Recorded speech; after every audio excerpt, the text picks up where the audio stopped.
you know, when you go into a crime situation, it's life and death. You know, Yeah. you know, and you may react in a way, in a quicker way than you would if you were part of a job that you know, could you be turn your dead back that night, you or- could, yeah. you turn your back. Yeah. So I completely understand that, and we do, but again, when you're racial profiling and you're stopping people just because of their color and they really haven't done anything, then you're sort of looking for trouble versus, you know, there really being trouble out there. Okay, So, okay, but let's say this, okay? One of the impressions that I get is some of the animosity between blacks and white are the fact that the cops treat blacks or minorities in a different fashion. Therefore, you get mad at a white guy. It's not my fault what a cop does. Yeah. But yet, Yeah, because if I've just been stopped, harassed for no reason by a white cop, and then I come up on a white person, but that's wrong. And I'm in a job now where I have an influence over that person, I might be like, you know what, you know, later for you. But it's wrong. It's wrong. But it's emotionally, you know, I understand. I understand the because gist of it, because that police becomes a representative of the entire. But he doesn't. That's the point. And the thing that. But it's hard to separate things when they, let's say that's happened in the morning on your way to work, and then you go into work, and then you're interviewing somebody. Yeah. And you're looking at going, there's no way I'm hiring this white guy. This morning did this to me. You know. That's and, not and good. that is not good, but it's human nature, and it's hard to just take human nature and your emotions out of things.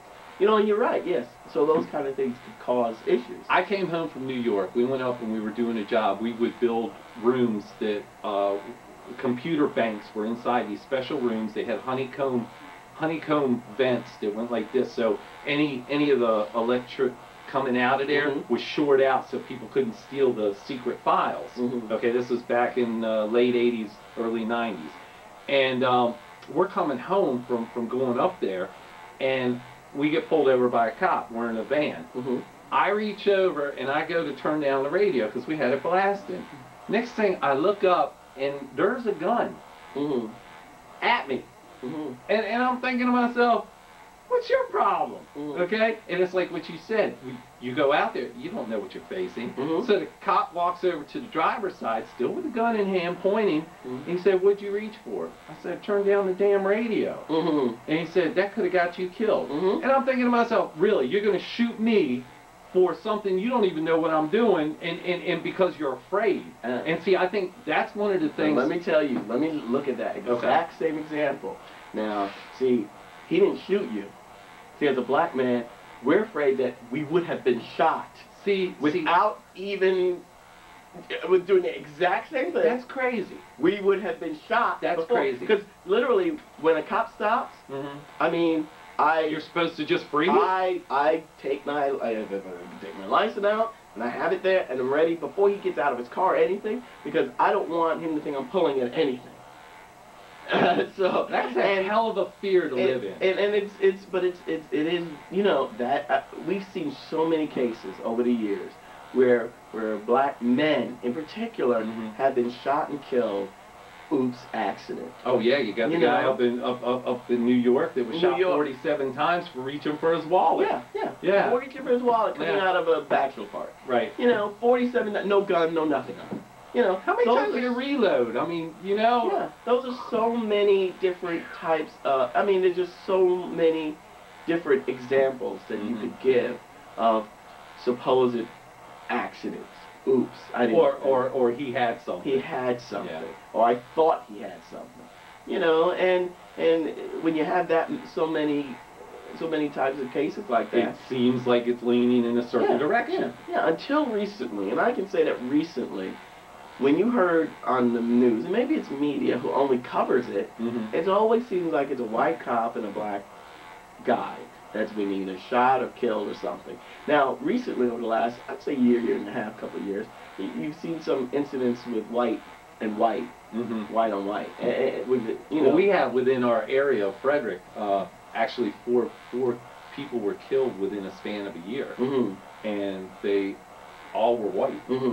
So yeah, I mean, yeah. So we've seen sort of, and it's just maybe violence is worse and stuff like that. But you know, again, we've had such a history that we go, oh, here we go. Here we go. I'm stopped.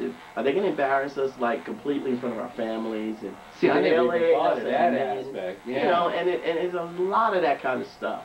You know, because you're a man and you want to stand up and you know you have your family. You have a certain image you project in front of your children and all this and so this guy rips it out from underneath rips it and destroys it and that whole thing. So yeah, so there's that. But again, for the fourth time, there are really good cops out there. You do a really great job.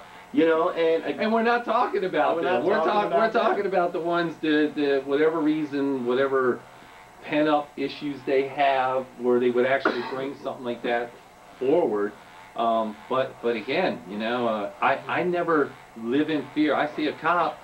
A lot of times I get profiled because of my look, long hair, you know, whatever I have on my face, however I have it, whether it's a goatee or what, and you know, they kind of look down at me, and I when I catch that, I stare at them like, you know.